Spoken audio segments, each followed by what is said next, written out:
Sustainable Materials Management. So we'll welcome Thank let you you. get started. Thank you. It's kind of a small group, so I don't always get to do this, and I don't always love to talk at people. Can we just go around, and is there anyone here from a federal facility? Who are you? At the Forest Service, Okay. Dixie National Forest. Great, great. How about, do we have any in the hospitality or restaurant or universities with Weaver or? College, community college. Okay, great. Yeah, great, okay. And anybody with state or any other? County, okay. Yeah, we local, good. Okay, I just want to make sure I have something here for all of you when I start talking. And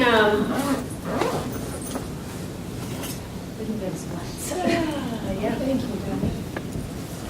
What did I just fix up? There we go. I know I should have brought my book light. Or a headlamp or something. So I just want to tell you a little bit about me or the organization that I work with, and in case you have worked with anybody at EPA in Region 8. We already mentioned that I work with 6 different states, and our regional office is in Denver, and I'm with the Office of Partnerships and Regulatory Assistance, and you know we love acronyms, so we're Oprah. It's so great. And I work actually under the Sustainable Materials Management Program. And so in my title, when we talk about the being the recycling coordinator, I always tell them it's a little antiquated with where we're going with things anymore, because I do a lot more than just recycling. So pretty much they told me I could call myself whatever I want. So I just say I'm with the Sustainable Materials Management Program. So today, I want to tell you about some of the programs we have going on, and one specific pilot that we did with a community that I think is really cool and want to tell you about. And so I'll start with talking about the basis of the work that we're doing at EPA, and it falls under Sustainable Materials Management. Talk to you about the role that we play, and then tell you about some of our challenges. And I've been really, it's pretty exciting when I didn't really know all of the other speakers that would be here and get to sit in on sessions, whether they're for my own personal interest today or for professional interest. But there's a lot of tie-ins, like for instance, if any of you were just in here with the compost guy right before this, he talked about one of the EPA programs that he's interfaced with, and it's really cool the connections that happen. I know I'm only a state away, but sometimes with travel budgets and everything, we feel a lot further away. So it's really great to be out and chatting with all of you. So I'm going to tell you about some of the challenges and some tools for communities that might be interesting for you, and not just communities, but anyone who's looking to advance zero waste in any way. And then just chat about future outlook, what your priorities are with your organization and how that meshes with anything you heard today. So first, I always like to kind of start out with the context. We're talking municipal solid waste. That's what I work within municipal solid waste, not the hazardous waste side. And so I know it's from this data is from 2010, but in 2010 we generated 254 million tons of municipal solid waste, and you can see how that fits in with the total amount of waste that was generated that year, which was 2.5 million tons. Interestingly, since this was from 2010, I looked up in 2011, it went down a little bit, and was the municipal solid waste generated was 250 million tons, and last year it went up by 1 million tons, so we were at 251 million tons. And as I was putting this together, the figures were released by EPA for our recycling rate. And you know, we always say we're right around the 34% national recycling rate, but we actually, I'm a numbers person, and our program actually looks at the percentages and decimal points. And we've been at 34.7% diversion rate in 2011, and we're up. That diversion rate fell by 0.2 percentage points. So I must not be doing my job or didn't have travel. I say it's because I didn't get to travel. And it's not just me, but that it's something that we really watch carefully to figure out how our programs are working with where that's going. So sustainable materials management is more of a systemic approach to using and reusing materials more productively over their entire life cycle. So before we used to look at the end of life, and this is really kind of changing how we and how society thinks about the use of our natural resources and environmental protection.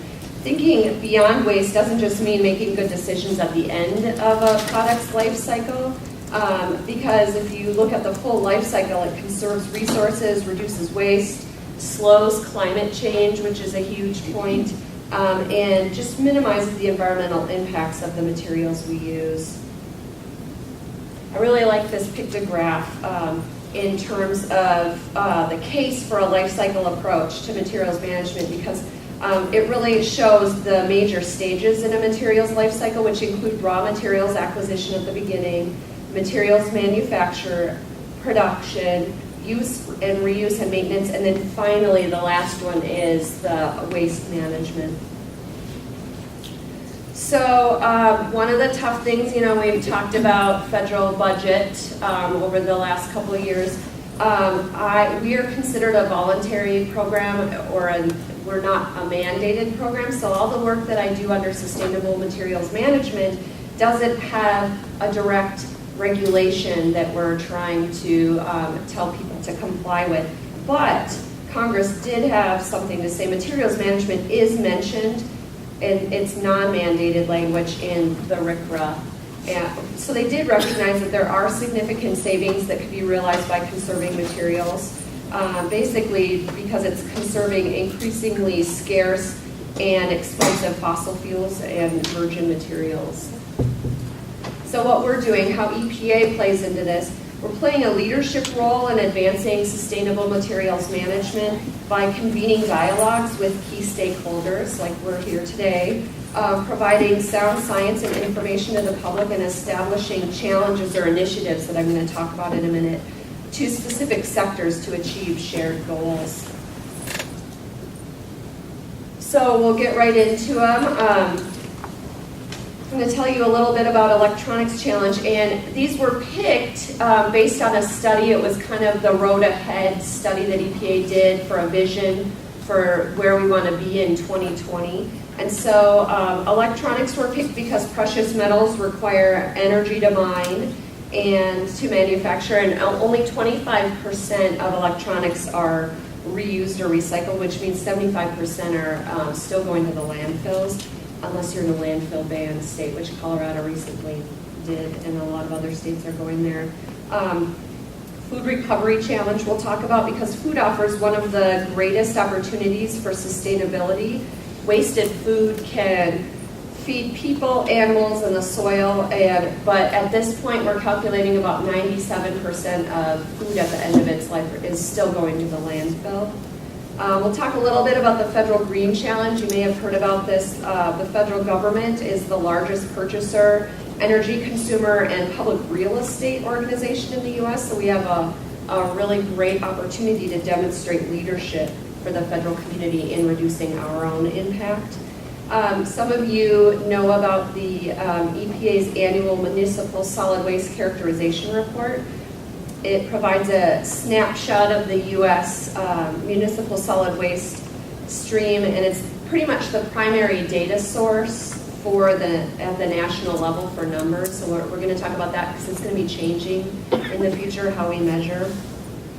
And then the piece that I want to spend a little bit more time on is the local government's Advancing Zero Waste pilot that we just recently completed, because as many of you may know, local governments manage a large segment of the waste stream in the U.S., and so they're the key decision makers on how waste is handled in communities, and that's where they can really positively affect that national diversion rate or the recycling rate. So today, the average American household, and I haven't done a count for a while, uses about 24 electronic products, like personal computers, e-readers, mobile phones in your own home. We're a family of 5, and I think we're over that number. It's sad. With an ever-increasing supply of new electronic gadgets, we discard more than 2 million tons of electronics annually. And if you recycle just 1 ton of cell phones, you yield 300 to 400 grams of gold. And so this challenge is focused on original equipment manufacturers and retailers. They promote responsible recycling. So what they sign on to do is work towards the goal of sending 100% of their used electronics to a third-party certified electronics recycler. And also, this is a big piece, publicly report their information on what they're doing, how they're recycling, what they're making their, how they're manufacturing. And so this is fairly new. We have 10 participants right now.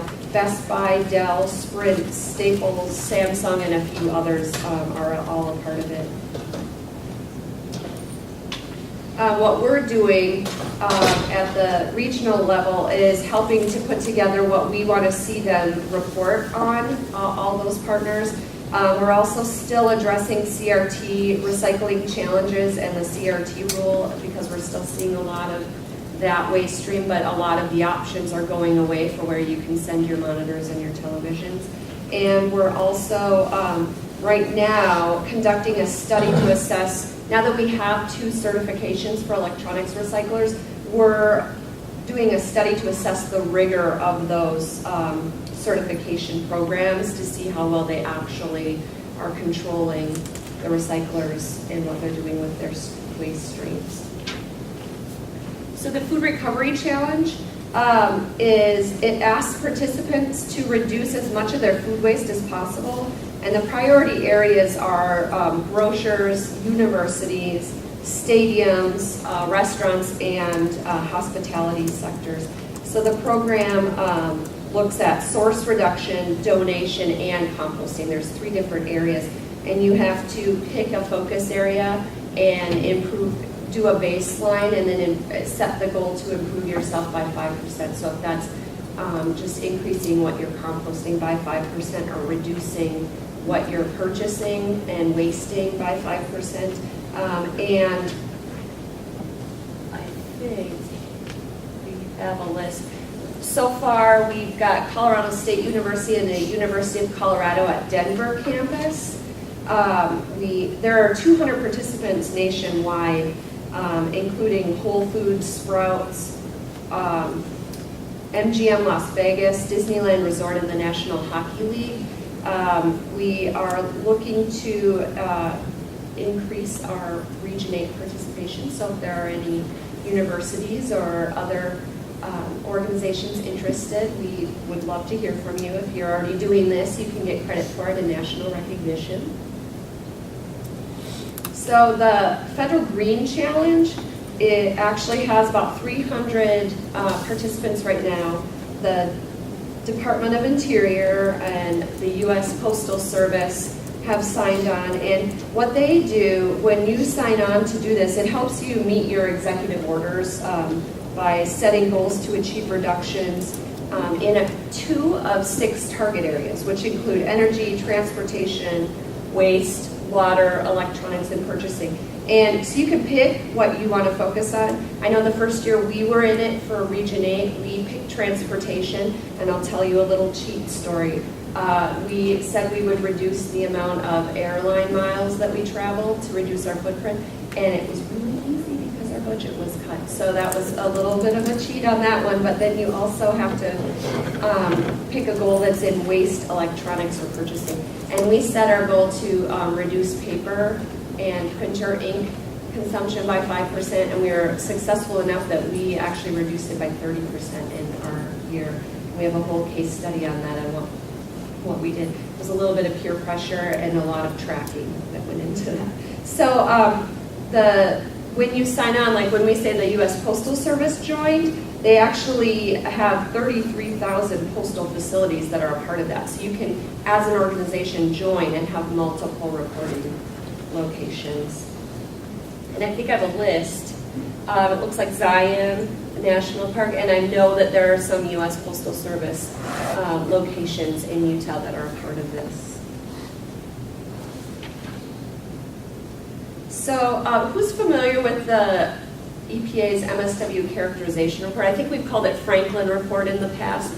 The only other report that's similar to this might be Biocycle's State of Garbage. So whenever anybody calls me and wants to know national trends, we refer them to EPA's MSW report. And it actually includes data and trends since 1960, and it analyzes the composition and amounts of MSW in the United States and how those materials are either recycled, incinerated, or landfilled. And the report is used by a broad range of entities, and I'll say that over the years we've realized that maybe some of the uses for it weren't really anticipated, or that report wasn't really designed for the what people want to use it for. So we have realized that we need to maybe update the methodology and some transparency of how the data is collected. And just to give you an idea, a full report is issued every other year and a summary report is issued every year.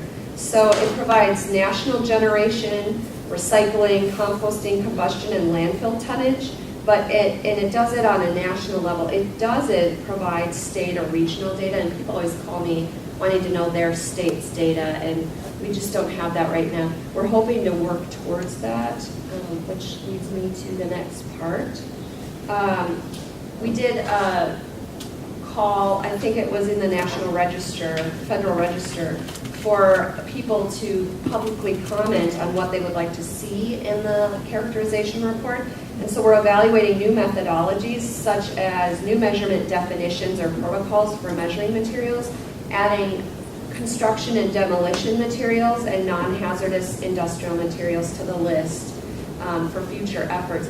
And then just at a regional level, we're trying to work at coming up with maybe an online database that everybody can feed their information into, so we're all measuring apples to apples, because if you're a state that measures construction and demolition debris, your number is going to be different than a state that doesn't. And so whenever we have people asking, well, what's the state's diversion rate? You actually have to list out what you're measuring so that people understand where that number comes from.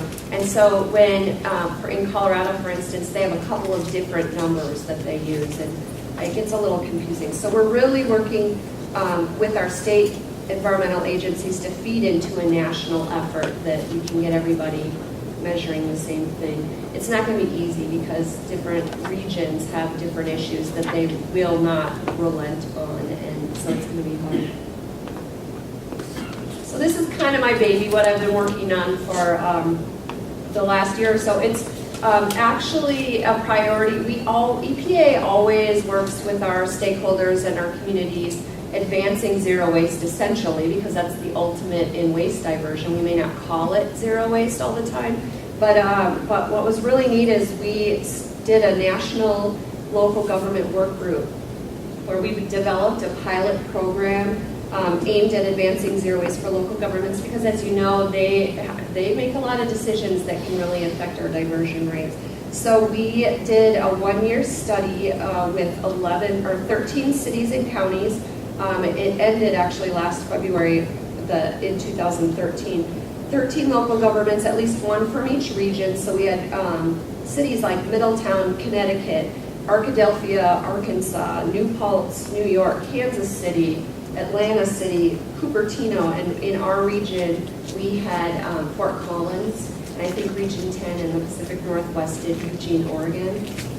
And so basically we were looking for a representative of different communities ranging from large to medium-sized cities, suburbs, rural areas, and then also with different diversion rates, either ranging from less than 20% recycling rate up to 60. And just to give you an idea, I'm going to tell you a little bit more about Fort Collins' experience.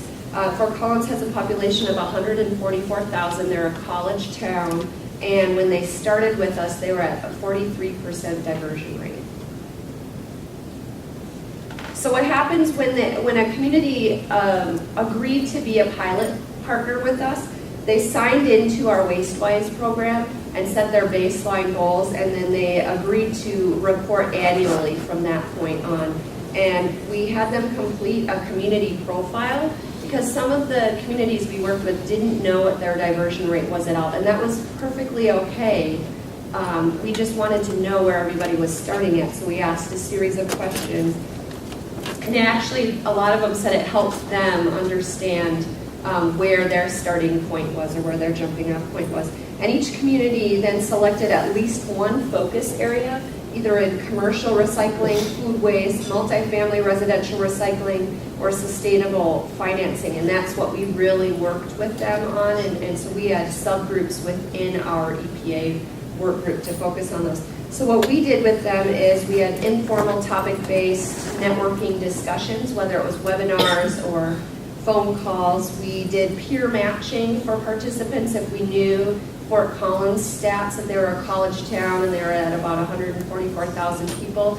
We knew right away that Eugene, Oregon was a really good match for them, and they actually were looking at some of the same similar focus areas. So we immediately connected those two, and also Portland, Oregon was another community that Fort Collins interfaced with.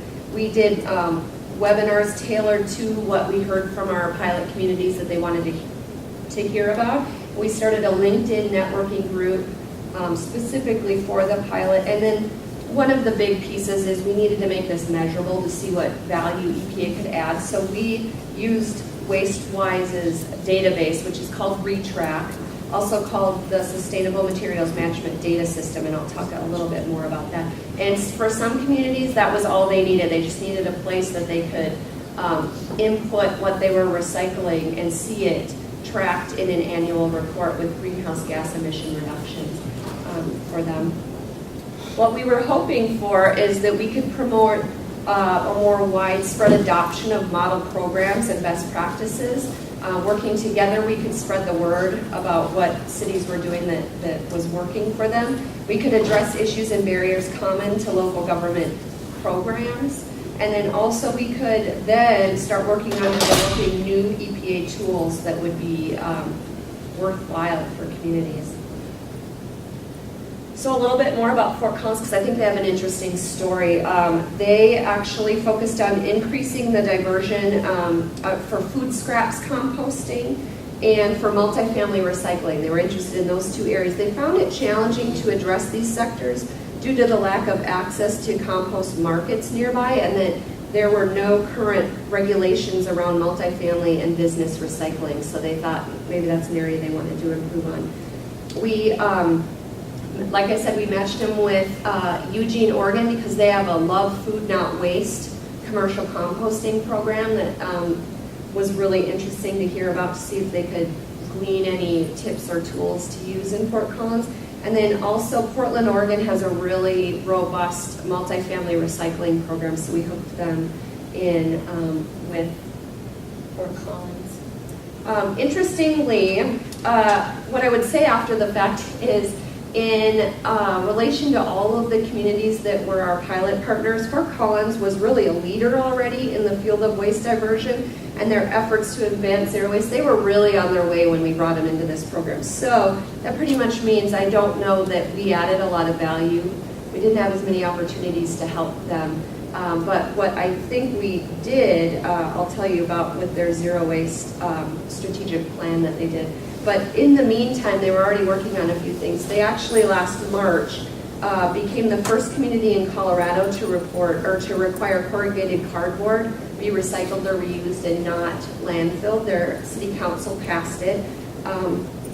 They expected to divert about 12,000 tons of bulky cardboard from their landfill, and that was a key piece for the city council to hear. And then basically they were also swayed because they have a really great climate action plan in Fort Collins, and so they were excited about the opportunity to prevent approximately 42,000 tons of carbon dioxide equivalents from being released.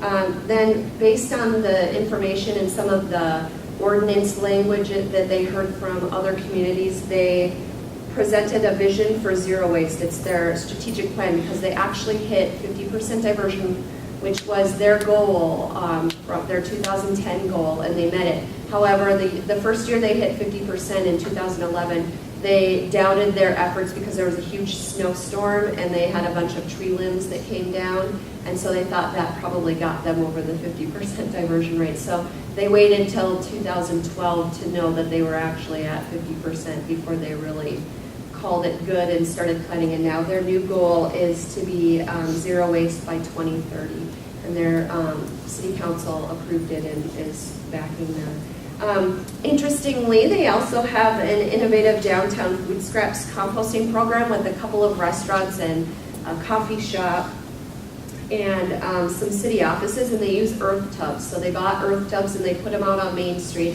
They have a bike courier that comes once a week to collect the source separated materials from the participating restaurants and locations, and then he maintains the earth tubs, and then they use the finished product all along the garden beds on Main Street. And when I called, we had Administrator McCarthy, Gina McCarthy, came out and went to Fort Collins recently, and they were like, let's have her tour the earth tubs. And when I called, they're like, yeah, I got news, that they're under snow and frozen right now. And they said our bike courier is really relieved because he doesn't have to go out there during this weather to keep turning it. So they're on hold right now, but it's a really cool program. They're trying to figure out how to make it sustainable because they considered it a pilot project.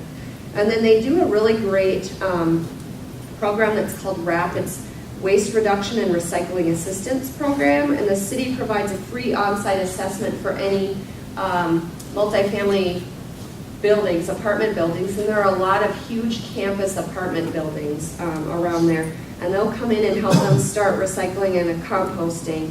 And they help with the program implementation and staff and resident education. And they offer rebates for businesses or apartment complexes who implement the program. So they've done a lot of outreach. So what we found from our pilot was that we can effectively work with local governments to significantly increase sustainable materials management.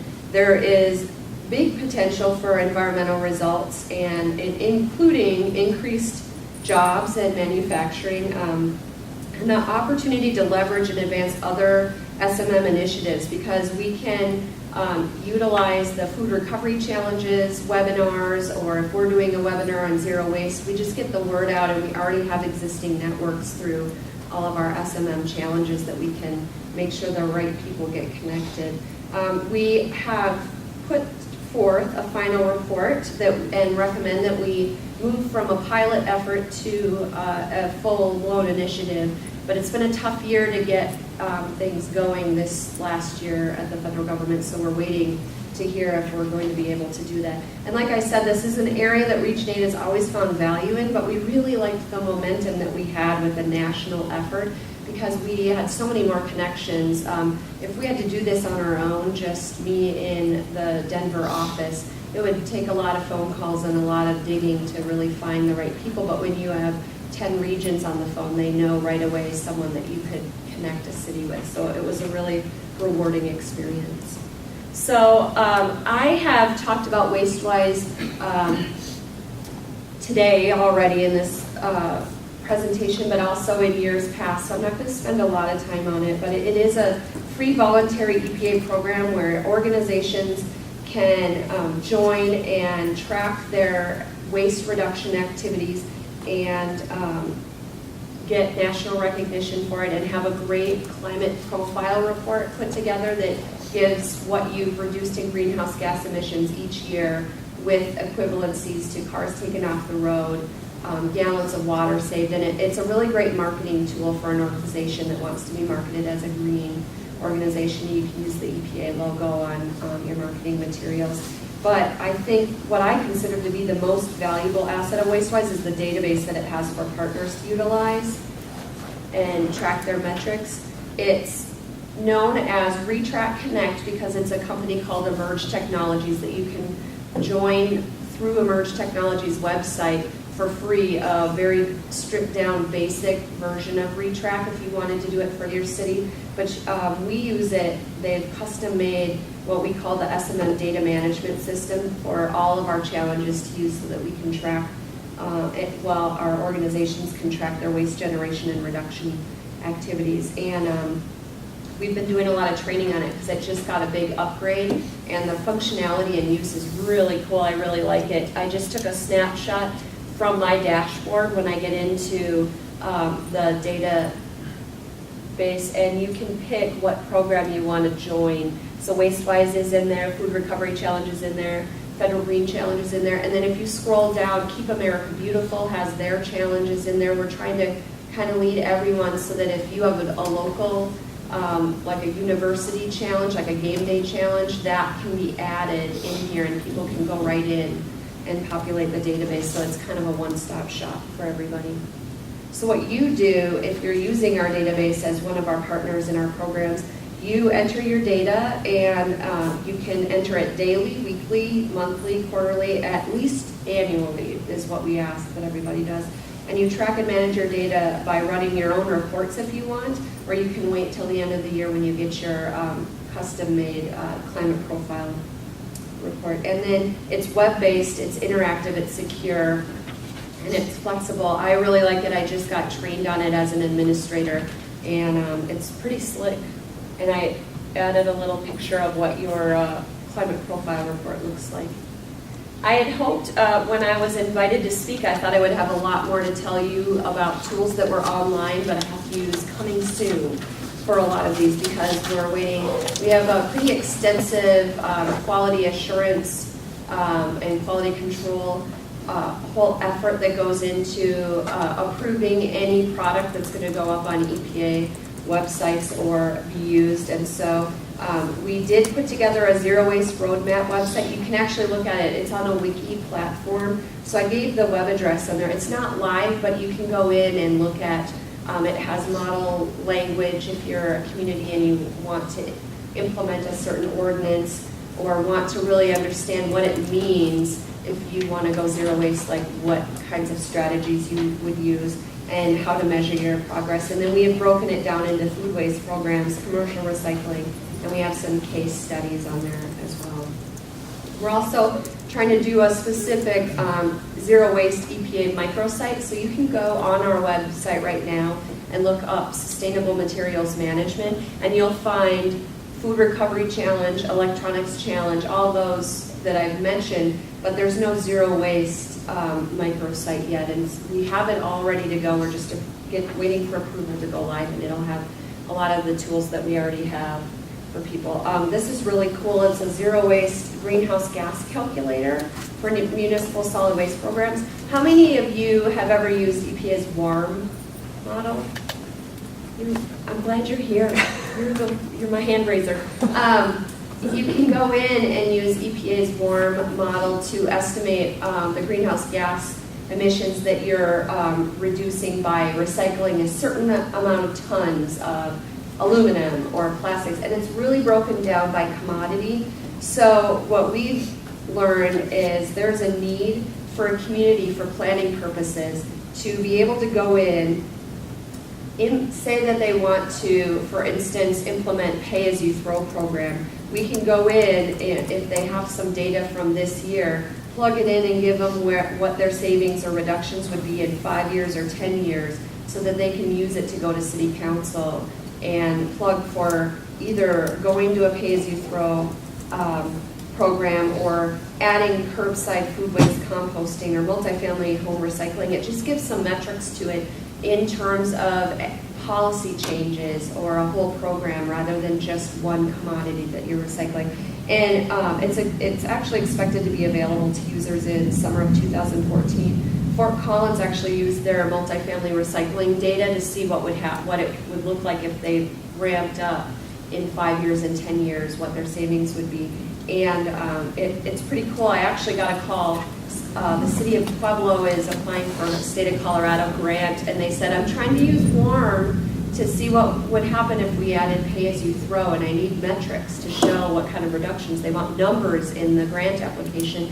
And I was like, yeah, WARM's not going to do it for you. If we were live with this tool, yeah, they would have been able to use that. So I'm excited for what kind of use it might get in the future. Coming soon, summer of 2014. Also, kind of along the same lines, we've been working through a grant with Region 1, and there's a Zero Waste Communities tool. It's going to be an assessment and decision framework for communities interested in zero waste, and it's going to have like an online user interface so that if you go in and you kind of know what type of program might work for your community, you go through a pick list and it sends you through and gives you kind of what an outcome of where you could go for your lowest hanging fruit for the next year, or kind of give you some plans for where you might be able to go. And that also is good for going to city council or any kind of decision making. Also, we're looking at that coming online in September 2014. And I think Debbie isn't here anymore. She actually is on a committee on a steering committee for that. So she's had an opportunity to weigh in on that. Two other resources, real quick, is the Zero Waste Community Resource Guide.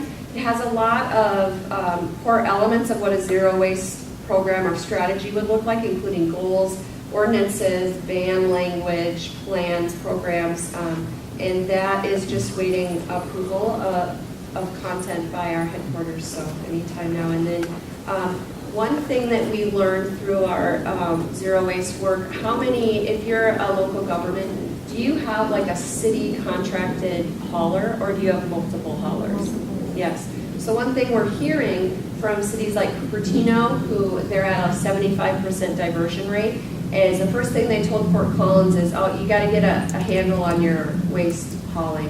You've got to contract it out. You have to have a franchise agreement to really get control of it. And Fort Collins said, yeah, we're not going to fight that in city council right now, so what else can you give us? But eventually they're going to have to do this, and there's a zero waste tool where we've put together contracts and franchise language that can be used in case studies that where it has been implemented for different communities.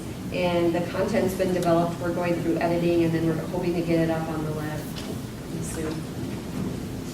So that's all I have. I just kind of really wanted to chat with you all because I've told you about a lot of our voluntary programs, but I'm kind of wondering how any of these mesh, or maybe not at all, with your state or organization's materials management priorities. Or is anybody talking or setting goals for zero waste in Utah? Does anybody have like strategy? And Salt Lake City, their goal I think is zero waste by 2040. Okay. And they're sort of slowly changing. I mean, you are aware, I'm sure, of Salt Lake City's various goals, but. Yeah, and what was neat about that is they actually showed interest in being one of our pilot communities in the future. So I think that would be, we're kind of looking at a short list of who wants to work with us in the future, and they might benefit since they already have their goals set. Anybody else at an organization? Are universities using zero waste goals, or is it just waste diversion?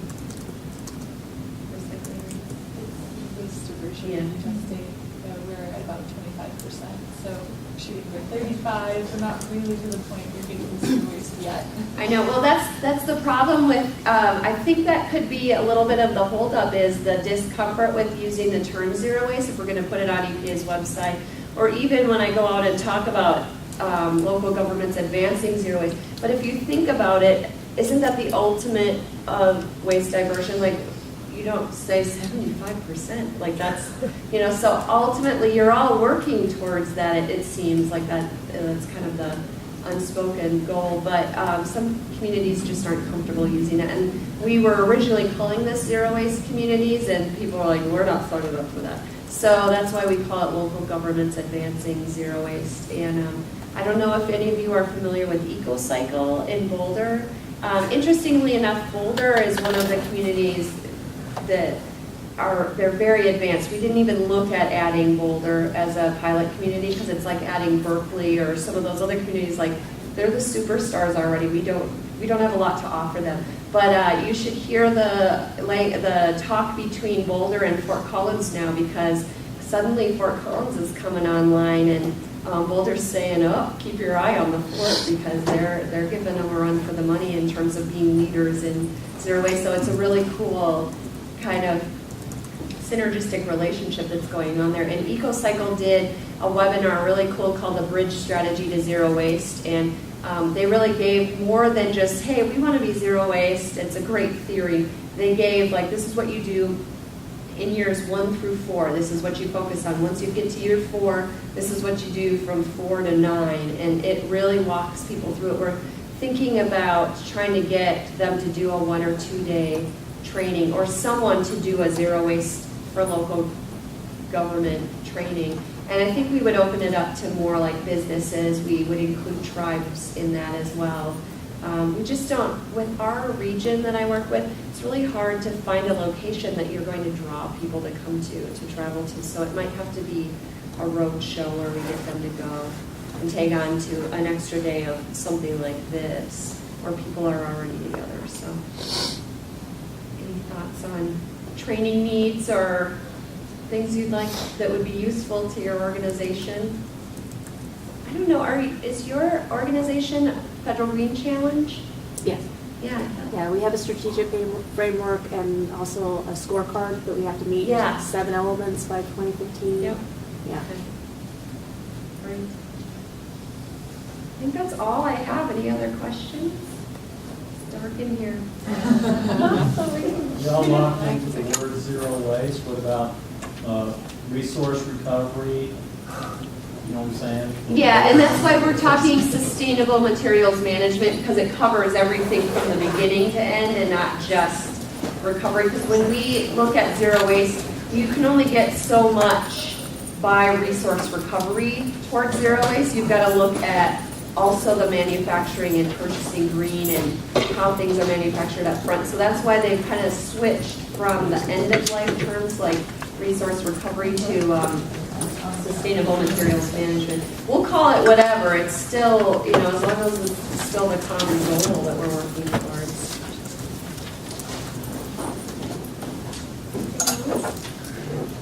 Well, thank you. Thanks for having me.